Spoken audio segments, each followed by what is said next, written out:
common law and development. Thank you, Mr. President. I am a human rights defender from the Philippines. Mr. President, I would like to bring to the Council's attention the culture of impunity that pervades under Philippine President Aquino. Under his new administration, Karapatan has documented 40 extrajudicial killings, 5 disappearances, and illegal arrests and detention of 27 individuals. There was no let-up in the spate of human rights violations. Not one case under the Arroyo government has been rendered justice.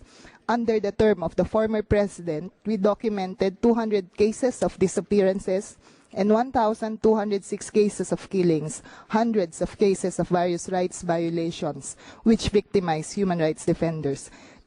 This includes the case of my colleague Benji Bailes, who was shot dead on June 14, 2010 by the members of the military, the cases of women human rights defenders Benjelyn Hernandez, killed in 2002, and Eden Marceliana and peasant leader Eddie Gumanoy, both killed in 2003, whose cases received favorable views from the UN Human Rights Committee for the prosecution of perpetrators and on the accountability of state military forces for their deaths.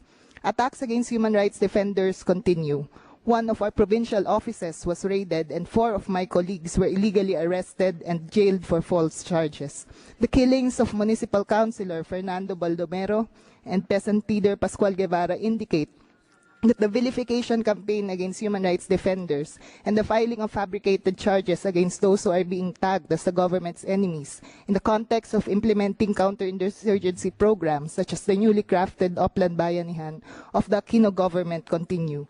We appeal to the Council to urge and monitor the Philippine government to respect its commitments and obligations in major human rights instruments. We also call on the Council to strongly urge our government to stop the practice of vilification and filing of fabricated charges against human rights defenders.